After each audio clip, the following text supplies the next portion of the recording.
अस्सलामुअलैकुम। Straight talk में खुश आमदीद। आपके साथ मैं हूँ आयशा बख्श। इजराइल ने मंगल के रोज़ रिवायती जारहियत का मुजाहरा करते हुए कतरी दारुल हुकूमत दोहा में हमास के आला रहनुमाओं को निशाना बनाया। हमले का वक्त हैरान कुन था क्योंकि इसी दौरान खलीलुल हया कतर और मिस्र के जरिए अमरीका और इजराइल से जंगबंदी और जरगमालियों की रिहाई पर बातचीत कर रहे थे। इस वाक़े से सवाल खड़ा हुआ कि अमरीकी सिफारती कोशिशें दरअसल हमास क़यादत को एक जगह इकट्ठा करके हदफ बनाने का बहाना थी। कतर तवील अरसे से मशक़े वस्ता का स्विट्ज़रलैंड समझा जाता है, जहाँ दुश्मन फरीक़ैन बैठ कर मामलात को तय करते हैं। दोहा में अमरीका ने तालिबान के साथ मुज़ाकरात की और 7 अक्टूबर 2023 के हमले के बाद भी यही शहर करीबन 2 बरस तक सिफारतकारी का मरकज़ रहा, मगर इजरायली हमले ने इन तमाम कोशिशों पर पानी फेर दिया और जंग बंदी के इम्कानात करीबन ख़त्म कर दिए हैं। कतर, जो अमरीका का करीबी इत्तेहादी और इजराइल और हमास के दरमियान सालिस था, ने इस कार्रवाई को अपनी खुदमुख्तारी पर हमला करार देकर सख्त मजम्मत की। हमास ने एतराफ़ किया है कि हमले में कई अरकान और एक कतरी सिक्योरिटी एहलकार मारे गए, लेकिन असल हदफ महफूज रहा। इजराइल की खुफिया एजेंसीज हमास की पूरी सियासी क़यादत को कतर में ख़त्म करना चाहती थी। अगरचे इस्माइल हानिया को जुलाई 2024 में तेहरान में शहीद किया गया, लेकिन हालिया अरसे में यह पहला मौका है कि इजराइल ने किसी अमरीकी इत्तेहादी अरब दारुल हुकूमत पर हमला किया हो। ये इक़दाम न सिर्फ गुस्से की लहर पैदा कर रहा है, बल्कि अरब राय आमा की मुज़ाहिमत को मज़ीद मकबूल बना सकता है। सवाल यह है कि इजराइल खिते को मजीद अफरा तफरी में क्यों धकेल रहा है। अगर हमास की मरकजी क़यादत ख़त्म भी हो जाए तो क्या दर्जनों छोटे अस्करी गिरोह पैदा नहीं होंगे जो काबू से बाहर हों? कतर के लिए अब सालिस का किरदार अदा करना इंतहाई मुश्किल होगा। जिस सरजमीन ने दहाइयों तक दुश्मन फरीक़ैन को मेज़ पर बिठाया, उसी पर हमले ने सालिसी की साख तोड़ दी। क्या यह खला मिस्र पूरा करेगा? अमरीका के लिए भी सूरत हाल पेचीदा है। कतर में उसका बड़ा फौजी अड्डा मौजूद है और वाशिंगटन को तवाज़ुन कायम रखना होगा, लेकिन ये कैसे मुमकिन होगा? एक तरफ अमरीका अपने इत्तेहादी कतर को नज़रअंदाज करे और दूसरी तरफ इजराइल को खुली छूट दे। कतर की तारीख इस हमले के तनाजुर में मजीद अहम बन जाती है। 2008 दोहा मुआहिदा लबनान में कौमी इत्तेहाद का बायस बना। 2011 में सूडान और दारफुर में अमन कायम हुआ। 2007 और 8 में यमन में सुलह की कोशिश हुई। 2012 में हमास और अल-फतह के दरमियान मुआहिदा हुआ। अफगानिस्तान में 2013 में तालिबान का सियासी दफ्तर और 2020 में अमरीकी इनखलास, सब ही दोहा के जरिए मुमकिन हुआ।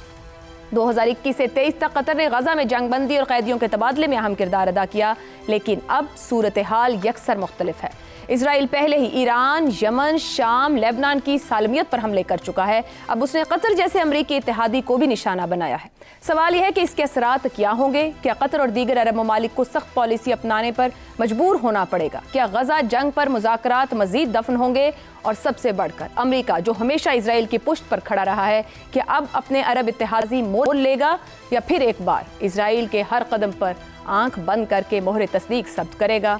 इसी पर गुफ्तगू रहेगी। पैनल में हमारे साथ हैं शहजाद चौधरी, ज़ैगम खान, इफ्तिखार अहमद और रज़ा रूमी साहब। प्रोग्राम का सवाल आप सभी के लिए। इजराइल का मुज़ाकराती मेज़ पर हमला, मशक़े वस्ता के स्विट्ज़रलैंड का दहाइयों का सिफारती किरदार, क्या फिर इजराइल नहीं बल्कि अमन को ही कीमत अदा करना पड़ेगी? ज़ैगम साहब, ये जो इजराइल ने किया है, मुज़ाकराती हल होते हैं, मुज़ाकरात के ज़रिए ही जंगें टलती हैं, बातचीत रास्ते निकालती है। आपको क्या लग रहा है, आज से कुछ दिनों, कुछ महीनों बाद अमन कोई रास्ता बना पाएगा या तदफीन कर दी इजराइल ने अमन की? मुज़ाकरात उन मुल्कों के लिए हल होते हैं जो मुज़ाकरात के ज़रिए मसाइल का हल करना चाहते हैं।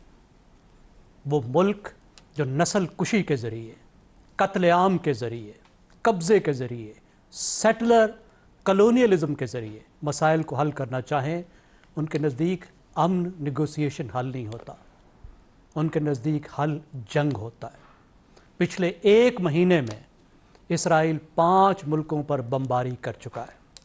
और अभी जो हुआ, जैसे आपने कहा कि वो जगह जो मिडल ईस्ट का स्विट्ज़रलैंड और नॉर्वे है, जो वो ऐसी सेफ स्पेस है जहाँ पे बदतरीन दुश्मन बैठकर मसाइल का हल कर सकते हैं, जो सफारतकारी का मरकज़ है, उसे सफारत खानों का ज़िबा खाना बनाने की कोशिश की जा रही है। और ये जो मरकज़ बना था, ख़ास तौर पर अगर हम देखें हमास के हवाले से, तो इसे इसराइल और अमेरिका के कहने पर हमास को यहाँ पर ठहराया था कतर ने। 2020 में इनका दफ्तर कायम किया था। बिल्कुल। और गुज़श्ता साल में ये दफ्तर से यहाँ से लोग चले गए थे। फिर दिसंबर में सदर ट्रंप ने अपना खुसूसी नुमाइंदा भेजा था कतर के अमीर के पास ये रिक्वेस्ट करने के लिए कि आप अपना रोल अख्तियार करें। उसके बाद हमास के लोग वहां वापस आए थे। तो इसका क्या मतलब है? इसका मतलब है कि एक गारंटी वहां मौजूद थी अमेरिका की भी और इसराइल की भी, सही, कि ये लोग वहां महफूज रहेंगे, क्योंकि इनकी हैसियत हमास के लीडरों की नहीं थी। इनकी हैसियत सफारतकारों की थी, निगोशिएटर्स की थी। ये वहां निगोशिएशंस के लिए बैठे हुए थे। उन निगोशिएशंस के लिए, उन गुफ्तगू के लिए जो इसराइल अपने लिए हम समझता था, हॉस्टेजेस के बारे में, और वहां गुफ्तगू हुई और वहां पेशरफ्त भी हुई और हॉस्टेजेस रिलीज भी हुए और बात आगे बढ़ भी रही थी। लेकिन मसला यह है कि इसराइल ऐसा नहीं चाहता। इसराइल नस्ल कुशी चाहता है, डिप्लोमेसी नहीं चाहता। वो बार बार सफारतकारी की कोशिशों को नाकाम बनाता है। ज़ैगम साहब ऐड कीजिएगा, अमेरिका क्या चाहता है? गारंटर भी वो बना है और उसके ताल्लुकदारी दोनों तरफ है। अमेरिका का मामला यह है कि अमेरिका का वो जो अंग्रेजी में कहते हैं ना, tail is wagging the dog. बहुत बड़ा मुल्क है, फिर से हमारी दोस्ती है, बड़ा एहतराम से कह देते हैं कि चले अमेरिका एक शेर है जिसकी दुम जो इसराइल है वो उसको हिला रहा है, चला रहा है, कम से कम मिडल ईस्ट में। आप देखिए, जून में जब हमला किया था इसराइल ने ईरान पर, तो सदर ट्रंप बहुत नाराज हो गए थे कि मुझे बताया नहीं गया। अमेरिकी सदर को बताए बगैर हमला हो गया था और उन्होंने बड़ा सख्त बयान दिया था। एक दफा जहाज भी वापस बुलाया था और बाद में फिर इसराइल का साथ देने के लिए हमला भी किया। शायद उसका एक मकसद जंग करना था। अभी व्हाइट हाउस क्या कहता है? व्हाइट हाउस ये कहता है कि हमें उस वक्त पता चला जब जंग शुरू हो चुकी थी। किस जगह पे? जहां पे मिडल ईस्ट का सबसे बड़ा अमेरिकी अड्डा है। 1 लाख अमेरिकी फौजी ठहरे हुए हैं, जदीद तरीन असला मौजूद है, सही होगा, आपका की अलाय है, ठीक है जी। और वहां पर हमला हो रहा है, आप कहते हैं हमें उस वक्त पता चला। आपने 243 ट्रिलियन डॉलर की वहां इमदाद से वादा लिया है, 600 मिलियन डॉलर का गिफ्ट लिया है आपने जहाज। अब आप पे कौन ट्रस्ट करेगा? जनाब सुपर पावर, आप ये बताएं। और बस आखिरी बात देखिए, दुनिया अब में जो अब नई खेल चल रही है उसमें अमेरिका को ये देखना होगा कि चीन और रूस तो अपने इत्तेहादियों के साथ ऐसा नहीं करते। वो तो हमले में हिस्सा नहीं बनते। आप अपने इत्तेहादियों पर जहां फौजें रखते हैं, जो आपसे बिलियंस ऑफ डॉलर्स का असला खरीदते हैं, आप पे hundreds of billions of dollars की इन्वेस्टमेंट करते हैं, उन पे आप हमले करवाते हैं। तो ट्रस्ट का सवाल पैदा हो गया और ये सवाल तो अमेरिका के साथ ज़ैगम साहब दहाइयों से जुड़ा हुआ है। शहजाद चौधरी साहब, ये फरमाइएगा कि ये जो अमेरिका का रोल इस पूरी सूरत हाल में, क्योंकि रिपोर्टेडली तो ये भी है इजराइल के बकौल के उसको ग्रीन लाइट थी तो उसने ये सब किया है, क्या अमेरिका की सिफारती कोशिशें वाकई अमन के लिए थी या फिर हमास क़यादत को एक जगह जमा करने का जाल था? ये आयशा, आज का जो हमारे कमेंट्स है ना, ये इसराइल या अमेरिका का नोहा नहीं होना चाहिए, ये दोहा का नोहा होना चाहिए। सही।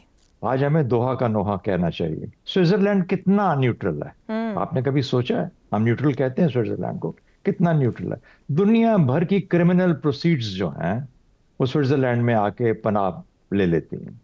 वो यूरोप के लिए तो न्यूट्रल हो सकता है, मगरब के लिए तो न्यूट्रल हो सकता है, लेकिन किसी और दुनिया के लिए वो स्विट्जरलैंड न्यूट्रल नहीं है। इसका मतलब ये हुआ कि जब आप इसी को मुमासलत करते हैं मशरिक़ वस्ता में, तो मशरिक़ वस्ता कितना आज़ाद है और कितना न्यूट्रल है, ये भी सोचना पड़ेगा ना। अभी तो कुछ ज़ैगम साहब ने बातें बताई। सेंटकॉम का हेडक्वार्टर दोहा कतर में मौजूद है। उसके बेसिस के अलावा रैंड, जो उनका सबसे बड़ा मिलिट्री का थिंक टैंक है, उसका जो फॉरवर्ड एक जो हेडक्वार्टर है या उसका फॉरवर्ड सेंटर जो है वो दोहा में मौजूद है। वहां पे स्टडीज होती हैं रैंड के अंदर, अमेरिकनों का अपना सेंटर है। अच्छा, तो इसलिए दोहा जो है वो किसके कंट्रोल में है किसी को नहीं पता। रूस के कितने अड्डे हैं मशरिक़ वस्ता में? रूस का कितना असर रसूख है मशरिक़ वस्ता में? रूस से कितने मुआहदे किए गए हैं मशरिक़ वस्ता की तरफ से? सऊदी अरबिया ने एक आध दफा कोशिश की लेकिन हुआ कुछ नहीं।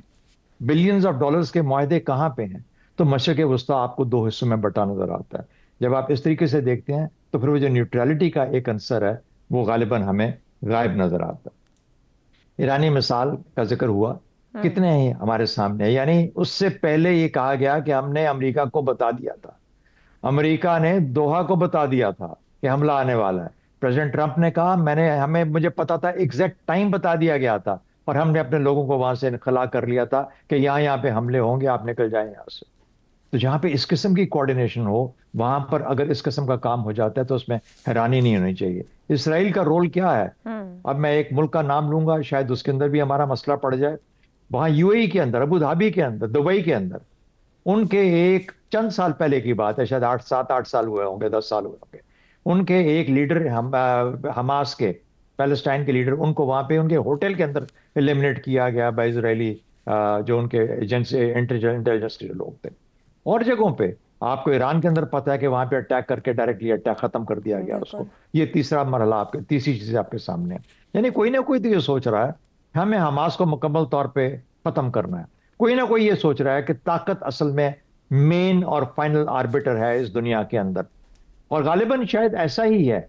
शायद दुनिया या हम सबको जागना चाहिए। ये जो हम बार बार बात करते हैं ना कि कौन इसको रोकेगा, मेरे ख्याल में इस वक्त कोई रोकने वाला नहीं है, कम से कम मशरिक़ वस्ता की हद तक। और जब कोई रोकने वाला नहीं है तो फिर जिनके ऊपर हमले हो रहे हैं उनको कुछ करना पड़ेगा, खुद से खड़ा होना, अगर उनके अंदर कुछ जान है तो। अगर नहीं है तो फिर इस तरीके से आप मार खाते रहेंगे क्योंकि आपके अंदर खुद से जान नहीं। सही। क्या हमास खत्म हो सकता है? हमास एक इस्तारा है, ये याद रखें, मुजाहमत का। अब ये क्या वजह है कि ये जो बादशाहते हैं ये मुजाहमतों को पसंद नहीं करते? वाज़ेह है, ये एंटी स्टेटस को फोर्सेस होती है ना, रेडिकलिज्म की, मुजाहमतों की। तो जहां बादशाहते होंगी वो रेडिकलिज्म को एबहोर करेंगी, उसको नफरत करेंगी, उसको खत्म होता हुआ देखना चाहेंगी। कितनी इस वक्त अरब मुमलकतें हैं जो हमास को खत्म होता देखना चाहती हैं। जो हमास जो इस वक्त आपको गजा में हो रहा है उसके अंदर सबकी आशीर्वाद शामिल है जिसकी वजह से ये मामला हो रहा है, सिर्फ अमेरिका उसमें शामिल नहीं है। एक फाइनल बात कह दूं आपके जवाब के अंदर, आपका सवाल जो मेन जवाब था कि क्या ये अमन को, देखिए हमास या फलस्तीन या उसका जो मसला है या कश्मीर का मसला है, ये नस्ल दर नस्ल की लड़ाई है। सही। ये आप इंसान तो मार देते हैं लेकिन वो जज्बा और वो फिक्र खत्म नहीं करते, ये अगली नस्ल में ट्रांसफर हो जाता है। जो इस वक्त हो रहा है, जो बच्चे देख रहे हैं कि उनके वालिदैन उनके घरों के साथ क्या हुआ गजा के अंदर, ये जब थोड़े से 18-20 साल के होंगे एक और हमास की शक्ल में सामने आएंगे। आज इसराइल ने अपने लिए अगले 50 साल के लिए एक और जंग और एक और मुसीबत घड़ ली है। सिर्फ आज की बात नहीं कर रहा, ये जो कुछ गजा में कर रहा है उसके बाद। तो मुझे नहीं लगता कि हमास या जंग, अमन को खतरा इसराइल के लिए बहुत बड़ा खतरा है, और अमन को खतरा इसराइल की खतरे के तौर पे अगर देखा जाए तो इसराइल को खतरा जरूर है और होना चाहिए। अगर ये रुकता नहीं, वहां पे अकल नहीं आती तो फिर किसी ना किसी को उसको अकल देनी पड़ेगी, और शायद फलस्तीनी ही उसको अकल देंगे। रज़ा रूमी साहब, दोहा में जो हमास लीडरशिप पर हमला किया है, क्या कहा जा सकता है कतर की दहाइयों पर मुहित जो सफारती या सालसी की कोशिशें रही हैं, एक ही हमले में ज़मीन बोस कर दी गई, सफारती ढांचे को कितना नुकसान दिया गया इस हरकत से? जी, बहुत बड़ी ये डेवलपमेंट है और बहुत से इसके जो पहलू हैं ऑलरेडी उनका जिक्र हो चुका है। मैं तो दो बातों का यहाँ पे तज़किरा करूंगा। सबसे पहले तो ये कि ये अमेरिका के ऊपर भी सवाल उठता है और कतर ने इस चीज़ को डिनाई किया है कि उनको उस हमले से पहले आगाह किया था। उन्होंने कहा कि उनको आगाह किया गया जब हमला शुरू हो गया। अब आपको पता है कि अमेरिका और कतर के भी बड़े पुराने और मजबूत ताल्लुकात हैं, लेकिन ये भी अब चीज़ वाज़े हो गई है कि जब इज़राइल का मामला आता है तो फिर इज़राइल को हर दूसरे मुल्क पे फौकियत दी जाती है। क्या वजह है कि एक ऐसा मुल्क जहाँ पर एक बहुत बड़ी बेस हो अमरीकी, वहाँ पे उनकी फ़ौजी दस्ते भी तैनात हों, और ये कि कतर अमेरिका का मशरिक़ वस्ता में एक बेहतरीन इत्तेहादी भी हो, और उन्हीं के कहने पर और उन्हीं की मंशा से ये सिफारतकारी का अमल जो है, एक माहिदा जो है उसको आगे बढ़ा रहा हो, और उसके बावजूद उसके ऊपर हमला हो जाए, उसकी जो सालमियत और ख़ुद मुख्तारी है उसके ऊपर भी सीधा सीधा हमला हो। तो ये एक लम्हा फ़िक्रिया है, और जैसे कि कहा जा रहा है कि ये मशरिक़ वस्ता में इसका पूरा असर होगा। ये सिर्फ कतर का मामला नहीं है, बाकी ममालिक भी देखेंगे कि उनकी सिक्योरिटी जो है वो उसका क्या आलम है और वो कितनी वल्नरेबल है इजरायली हमलों, क्योंकि इजराइल जब भी चाहे वो इस तरह के हमले करके उनकी दाखिली जो खुद मुख्तारी है उसको पामाल कर सकता है। तो ये अब एक मामला बढ़ेगा आगे, और एक जॉइंट आप देखेंगे कि ये गल्फ की रियासतें जो हैं, जो अभी तक एक फर्क पोजीशन लिए बैठी थी इजराइल के मामले पर, अब यहाँ पर उम्मीद है कि थोड़ी बहुत इत्तेहाद सामने आएगा। और ये कोई और चारा भी नहीं है जब तक अरब ममालिक जो हैं वो मिलकर इस मसले के ऊपर एक जॉइंट फ्रंट नहीं बनाते, यकीन जानिए ये मसला आगे नहीं बढ़ेगा। दूसरा मामला है इजराइल के अज़ाइम का। ये इजराइल चाहता ही नहीं कि किसी किस्म का कोई समझौता हो। ये और इससे पहले वाले डायलॉग जो हैं हमास के साथ, वो इसलिए किए जा रहे थे कि ताकि जो हॉस्टेजेस हैं, जो वो कैदी हैं उनके पास, उनका तबादला हो सके, कोई डील बन सके। लेकिन बहुत से इजराइल के अंदर जो तज्जियाकार हैं और उनके अपना जो मीडिया है, वो ये कहता है कि मौजूदा जो हुकूमत है नेतन्याहू की, वो दिलचस्पी ही नहीं रखती कि ये हॉस्टेजेस रिलीज हों। वो इसको बहाना, इसकी आड़ में वो अपना जंगो जदल जारी रखना चाहते हैं। उनका जो सबसे बड़ा हदफ ये है कि गजा से फलस्तीनियों को निकाल कर दूसरे ममालिक में भेज दो और ये इलाके पे जमीन पे कब्जा कर लो, बस ठीक। ये उनका एक हदफ है। जी दुरुस्त हो गया रज़ा रूमी साहब। इफ्तिखार साहब, ये हदफ उसके अपनी जगह मौजूद, मगर गुज़िश्ता रोज़ का हमला लीडरशिप को निशाना बनाना, ऊपर शहजाद साहब ने बात की मरकज़ी क़यादत ख़त्म भी हो जाए तो बहुत से ग्रुप्स खड़े हो जाएंगे। आपके ख्याल में क्या डायरेक्शन इजराइल की सारी अमरीकी सपोर्ट, और जहाँ रज़ा साहब ने बात की कि वो ज़मीन चाहिए है जिस बायस ये अमन नहीं होने दे रहा है, सब बातें तो दोस्तों ने बिल्कुल दुरुस्त कह दी हैं। इंसानी जानों का ज़िया उनके लिए कोई अहमियत नहीं रखता। मासूम बच्चों की लाशें उनको नहीं झंझोड़ती और कभी झंझोड़ेंगी भी नहीं, क्योंकि उनका सारे से ज़्यादा पैसा अमेरिका में है, उनकी सरमायाकारी अमेरिका में है। इसराइल आज जो कुछ भी है अमेरिका की वजह से है। अमेरिका की तमाम सियासत यहूदियों के गिर्द घूमती है। उनकी जो पार्लियामेंट भी चाहे आप देख लें, उनके मेंबर्स देख लें, वो कौन हैं। तो मैं समझता हूँ कि ये जंग तो जारी रहेगी। और बिल्कुल सही कहा हमारे एक दोस्त ने, एक हमास और पैदा होगी 10 साल के बाद, एक और हमास पैदा होगी। और ये कब होता है और ये कैसे होता है, ये इस पर डिपेंड करेगा कि हाउ दे रिएक्ट। और मैं एक बात कहना चाहता हूँ, ठीक, कि पाकिस्तान वालों को भी सोचना चाहिए, और पाकिस्तान के साथ मुसलमान ममालिक जो बड़े मुस्लिम ममालिक हैं उनको भी सोचना चाहिए कि ये क्या हो रहा है कि दुनिया में उनके इस हरकत के ख़िलाफ़ जो मुजाहरे हो रहे हैं वो लोग कर रहे हैं जो मुसलमान नहीं हैं। वो लोग कर रहे हैं, अपनी पार्लियामेंट के अंदर नारा लगा रहे हैं इसराइल के ख़िलाफ़ जो मुसलमान नहीं हैं। वो इंसानों के लिए नारा लगा रहे हैं, वो इंसानों की बका के लिए नारा लगा रहे हैं। काश हमारे मुसलमान इस बात को समझ लें कि इंसानियत ज़्यादा अहम है बनिस्बत पैसे के, रुपए के और अय्याशियों के। बिल्कुल दुरुस्त कहा है। और आएंगे इस वक्त हम अपने दूसरे के ऊपर, जो यकीनी बात है कि जो इस वक्त सैलाब की सूरत हाल है उससे मुताल्लिक़ा ही है। वज़ीर आज़म शहबाज शरीफ ने मुल्क में माहौलियाती और ज़रई एमरजेंसी का ऐलान कर दिया है। काबीना इजलास में वज़ीर आज़म ने वफाकी और सूबाई हुकूमतों को पॉलिसी बनाने की हिदायत करते हुए कहा है कि सैलाब ने पंजाब, गिलगित बल्तिस्तान, खैबर पख्तूनख्वा में बहुत तबाही मचाई है। अब पानी सिंध में दाखिल हो रहा है। वज़ीर आज़म के मुताबिक मौसमियाती तब्दीलियों से रातों रात नहीं निपट सकते। पाकिस्तान अकेला कुछ नहीं कर सकता, सबको मिलकर करना होगा, लेकिन हमारे पास रोड मैप ज़रूर होना चाहिए। विफाक के साथ साथ सूबों को भी इसमें अपना हिस्सा डालना होगा। वज़ीर आज़म ने जानी और इक़्तिसादी नुकसानात से निपटने के लिए वफाकी वज़ीर एहसन इक़बाल की सरबराही में कमेटी भी तश्कील दी है। ये पहला मौका नहीं, इससे कबल अगस्त 2022 में भी सैलाब के बाद कौमी एमरजेंसी नाफिज की गई थी।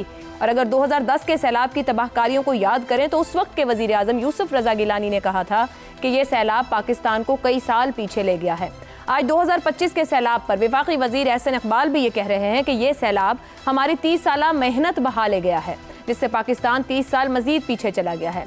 ये खुद इस तल्ख हकीकत की अक्कासी है कि हम बड़े से बड़े सूरत हाल के बाद एमरजेंसी और कमेटी बनाकर मुतमईन हो जाते हैं। 2010, 22 और अब 25 के सैलाब ने एक ही सबक दिया है कि वक्ती बयानात और कागजी ऐलानात तबाही को नहीं रोक सकते। सवाल यह है कि इस बार नाफिज की जाने वाली माहौलियाती और ज़रई एमरजेंसी का असल मकसद क्या है। क्या ये भी सिर्फ आदाद व शुमार, मीटिंग्स और रिपोर्ट्स तक महदूद रहेगी या वाकई निज़ाम में कोई बुनियादी तब्दीली लाएगी। क्या हमारी हुकूमत और इदारे कभी वक्ती रद्दअमल से निकलकर मुस्तकिल हिकमत अमली अपनाएंगे? क्या हम हर बार 30 साल की कहानी ही दोहराते रहेंगे या कभी आगे बढ़ने का रोड मैप भी बन सकेगा? मौसमियाती तब्दीली की जिम्मेदारी दुनिया पर डाल देना आसान है, लेकिन अपने ज़रई निज़ाम, शहरी मनसूबाबंदी, आबी ज़खायर और डिज़ास्टर मैनेजमेंट पर तवज्जो न देना किसका कसूर है? असल सवाल यही है कि क्या ये इमरजेंसी महज ऐलान रहेगी या वाकई किसी अमली तब्दीली का नुक्ता आगाज़ बनेगी? गुफ्तगू रहेगी ब्रेक के बाद।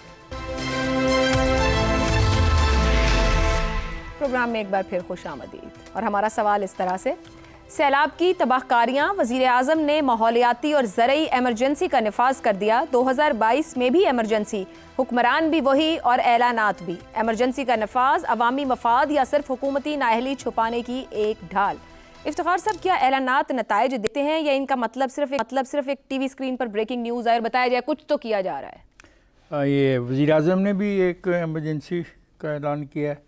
मेरे ख्याल सूबाई हुकूमत ने भी कोई कमेटी बना दी है। लगता है कि सैलाब पहली मरतबा आया है, इससे पहले कभी सैलाब आया ही नहीं इस इलाके में। बिल्कुल अनहोनी होगी इनके साथ। इनको पता ही नहीं लगा कि 2008 में क्या हुआ, 2010 में क्या हुआ। खुदा का खौफ करो, कौन तुम्हारी इस बात को मानेगा? अवाम लाख जाहिल सही, क्योंकि तुम उनको स्कूलों में भेजना नहीं चाहते, उनको इल्म के करीब जाना नहीं देना चाहते, लेकिन तुम्हारी बात पे कौन यकीन करेगा जब तुम्हारे पास किश्तियाँ ही ना हों चलाने के लिए और प्राइवेट किश्तियों वालों को आप कानूनी तौर पे पाबंद करें कि वो कम पैसे लें जो सैलाब में लोग फंस गए उनको निकालने के लिए। तो ये तो आपका सारा प्लान है।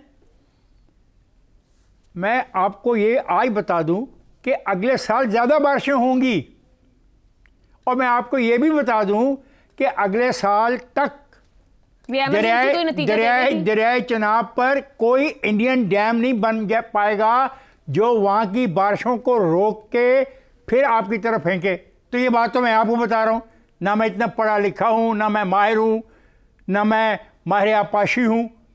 तो खुदा का खौफ करो यार, कोई मनसूबा बंदी ऐसी है आपके पास जो एमरजेंसी का मुकाबला कर सके? डिफेंस के बारे में आप छोड़ दें, मुझे बताएं कि where is the civil defence. मुझे बताएं कि आवाम को आपने क्या तरबियत दी है। अब जो कल से मुल्तान में हो रहा है, आपको पता है कि कुछ ना कुछ तबाही होगी, तो कई दिन पहले से आपको इल्म था। आपने क्यों नहीं उन लोगों को कहा कि वो अपनी कीमती चीज़ें लेके निकल जाएं? क्या इसके लिए भी कानून साजी की ज़रूरत है? नहीं सर, वो एनडीएमए के डीडीएमए बनना था, डिस्ट्रिक्ट डिजास्टर मैनेजमेंट। कोई जिला तैयार नहीं है। जलालपुर जो डूबा है, देखें उसकी अपना वीडियो। आप बातें कर रहे हैं कि माहौलियाती और ज़रूरी इमरजेंसी क्या करोगे नाफिज? पानी आ गया है, जमीनें गिरी हो गई हैं, गंदम जो है हमने काश्त करनी है वो नहीं जी, जो डूब गई उसका भी नुकसान, जो डूब गई सी डूब गई, अगली फसल अप्रैल में आनी है। बस कर दो इस किस्म की कहानियां। पानी निकल गया तो फसल भी लगेगी। बस कर दो इस किस्म की कहानियां। एक 10-20 साल का मंसूबा बनाओ, पूरी टोपोग्राफी कराओ, और जहां पानी इकट्ठा होता है तुम्हें पता होना चाहिए टोपोग्राफी कराने के लिए इक्विप्ड और मेरिट पर लोग भी होने जरूरी हैं, जिस पे बड़ी मेहनत की हमने कई दहाइयां। ज़ैगम साहब, ये फरमाइएगा कि जब 2022 वाला मामला हुआ और इमरजेंसी नाफिज की गई तो टारगेट सेट थे, 72 बिलियन से ज्यादा चाहिए थे इमीडिएट फ्लड रिलीफ के लिए, 7 बिलियन से ज्यादा चाहिए थे फूड एंड कैश एड के लिए, 1,500 बिलियन से ज्यादा चाहिए थे हेल्थ के लिए, कैटल लॉस के लिए 9 बिलियन से ज्यादा चाहिए था, रिलीफ मशीनरी के लिए 4 बिलियन से ज्यादा चाहिए था, घरों की रीस्ट्रक्चरिंग के लिए, रीबिल्ड के लिए 41 बिलियन चाहिए था। और ये मैं आपको बता रही हूँ जिसका कुछ नहीं हो सका। अब आप ये फरमाइएगा कि जो मकासद 2025 में तय किए जा रहे हैं, क्या ये इमरजेंसी पूरे कर लेगी? सपनों के शहर हम बनाएंगे घर, मंगोल शहर के अंदर घुस आए। बादशाह सलामत कह रहे हैं हम बड़े बड़े किले बनाएंगे। हजूर पहले मंगोलों को निकाल लें, फिर आप दीवार चीन भी बना लेना, फिर आप किला अलमूत भी बना लेना। लोग डूब के मर रहे हैं इस वक्त जनूबी पंजाब में, और किश्तियां नहीं है। लोग कह रहे हैं कि रेस्क्यू करने वाले बंदे का 30-30 हज़ार मांग रहे हैं, प्राइवेट किश्तियों वाले 50-50 हज़ार मांग रहे हैं। कोई डूबने वालों के कुछ फिगर्स बता रहा है, कोई डूबने वालों के कुछ फिगर्स बता रहा है। आप इवैक्यूएशन में नाकाम हो रहे हैं, आप रेस्क्यू में नाकाम हो रहे हैं। आपको पता था यहां के 5 दरिया मिलते हैं, 4 के अंदर फ्लड है, यहां मुश्किल वक्त आएगी। आपके पास इतने दिन थे, आपने कुछ भी नहीं किया। आप रिलीफ में भी नाकाम हो रहे हैं। लोग भूखे हैं, लोग खुली छत के नीचे हैं, और आपके जो नमूने हैं जो ऑक्सफोर्ड के बूट पहनकर और टाइयां लगाकर वो मदद करने की कोशिश कर रहे हैं, और जिनकी फिंगरियां जख्म हो रही हैं, वो मदद करने की कोशिश कर रहे हैं। तो आपने कैपेसिटी ही नहीं बनाई, ना पीडीएम में, ना डीडीएम में, कोई भी, ना एनडीएम में, किसी में कैपेसिटी नहीं है। और फिर आपने फौज को भी नहीं तलब किया कि हमारी हैसियत नहीं है, फौज आए क्योंकि उसके पास कैपेसिटी मौजूद है। अब ये ज़रूरी एमरजेंसी लगाएंगे। ज़रूरी एमरजेंसी तो जनाबे वाला आप 2 साल से लगा चुके हैं। 2 साल पहले जब गंदम मंगा के हुकूमत ने कीमतें क्रैश कर दी थी और किसानों को बर्बाद कर दिया था, एमरजेंसी नहीं थी। फिर उसके बाद पिछले साल आपने अचानक से जब सपोर्ट प्राइस को ख़त्म कर दिया और फिर गंदम को ख़रीदना बंद कर दिया, और फिर उसको जो बची खुची कसर थी निकाल दी, तो उसकी एमरजेंसी तो पहले आ चुकी है। किसानों को तो आप पहले डबो चुके हैं। और ये एक फसल की मैं बात कर रहा हूं, आपको हर इलाके का किसान अपने अपनी फसल की ये कहानी बताएगा। तबाह हाल तो हो चुका है। अब आप किस चीज की एमरजेंसी लगाएंगे? जिनको डबो चुके हैं उस पर मजीद क्या एमरजेंसी लगाएंगे? यही सर, तो फिर नारा मस्ताना का मतलब क्या है? ब्रेक पे देखिए, कोई मतलब नहीं है। अगर आपके अदारों में सलाहियत नहीं है तो उनका कोई मतलब नहीं है, और आपके अदारों में सलाहियत नहीं है। ठीक, आपको स्पेशलाइज्ड इदारे बनाने होंगे, आपको काबिल लोग लाने होंगे, आपको सिविल सर्विस रिफॉर्म करनी होगी, आपको गवर्नेंस को नए तरीके से सोचना होगा। सिर्फ ये नहीं करना होगा, उससे भी एक बड़ी मुसीबत है, आपको इस अशराफिया की लालच से भी निकलनी होगी। और उसके लिए कैसे निकलेंगे, ये एक लंबा अमल है, सिरा हाथ नहीं लग रहा। ब्रेक के बाद शहजाद साहब और रजा साहब की राय। प्रोग्राम के आखिरी हिस्से में एक बार फिर खुशामदीद। शहजाद चौधरी साहब, अगर हम अपनी पाकिस्तान की तारीख पर नजर डालें तो ये फरमाइएगा कि कौमी सलामती के नाम पर लगाई गई एमरजेंसी के अलावा क्या कभी अवामी बहबूद के लिए लगाई गई एमरजेंसी ने अपने मकासद पूरे किए, वो कामयाब हो सकी है? आयशा, हर इमरजेंसी का मकसद होता है कि उस पर फौरी एक्शन लिया जाए। फौरी एक्शन यानी ऐसा काम जिसके लिए फौरी अमल चाहिए, ये होता है इमरजेंसी। इमरजेंसी का मतलब ये नहीं कि इमरजेंसी लगा दिया इसका मतलब है ये अहम हो गया, नहीं। अहम के बाद कुछ करना पड़ता है। तो पहला सबक तो हमें अपने सुनने वालों को और लोगों को और हमारी हुकूमतों को पहले ये जानना चाहिए कि इमरजेंसी एक खेल नहीं है, इसके लिए कुछ फौरी तौर पे करना पड़ता है। अच्छा, बहरहाल हमारी कोशिश होनी चाहिए कि ये मदद करें हम अपने हुकूमत की। देखिए, क्लाइमेट चेंज तो अब है और ये रहेगा, इसने जाना नहीं है। ये तो तय हो गया कि ये अब हमेशा के लिए है। ये मंगोल यहाँ से जाएंगे नहीं, ये रहने के लिए आए हैं, बल्कि हर साल जब आएंगे तो और शिद्दत से आया करेंगे। तो सिर्फ एक दफा इनको घर भेजने से काम नहीं चलेगा, ये सोच में तब्दीली लानी पड़ेगी। इसके लिए पहला काम डिजास्टर मिटिगेशन। मैं पॉलिसी दे रहा हूं एहसन इकबाल साहब के लिए, ताकि वो इसको वज़ीर आज़म साहब के लिए आसान करके बता दें। डिजास्टर मिटिगेशन का तरीका ढूंढना है। उसके अंदर 2 हिस्से होते हैं। फ्लड कंट्रोल मैकेनिज्म, कि जो सैलाबी पानी है इसको कैसे काबू करना है, इसको कैसे मैकेनाइज कंट्रोल किया जाए, इसको कैसे चैनलाइज किया जाए कि इससे नुकसानात कम से कम तर किए जा सकें। ये एक पूरी साइंस है। इसके ऊपर हमारे यहाँ भी अकल मौजूद है, पैसा लगाने की जरूरत है, काम हो जाएगा, इसको करने की जरूरत है। दूसरी बात, रेस्क्यू रिलीफ के इदारों का जिक्र हुआ, उनकी कैपेसिटी बढ़ाने की जरूरत है। उसको बढ़ाएं जरूरी, क्योंकि हम तालीम और सेहत तो आवाम को नहीं दे सके, कम से कम उनकी जान बचाने का जो कैपेसिटी और काबिलियत है वो इस हुकूमत और इस गवर्नमेंट मशीनरी के पास जरूर होनी चाहिए। तो जान बचाने के लिए, रेस्क्यू रिलीफ के लिए उसकी कैपेसिटी जरूर बढ़ाइए। तीसरी बात, पॉलिसी लेवल के ऊपर कुछ ऐसी चीजें हैं जिनको दोबारा रिव्यू करना पड़ेगा, खासतौर पर सिंध को और केपी को भी बड़ी हद तक।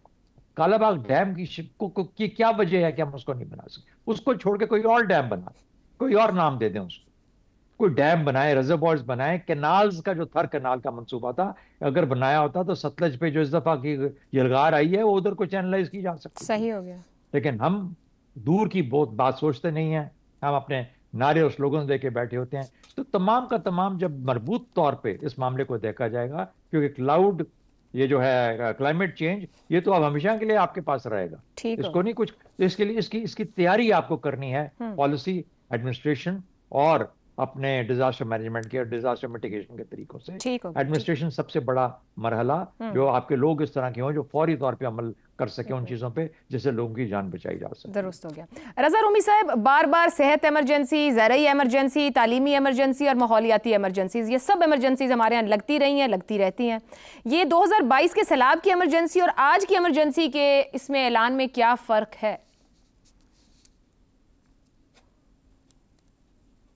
रजा रूमी साहब, आवाज नहीं आ रही आपकी, माइक म्यूट।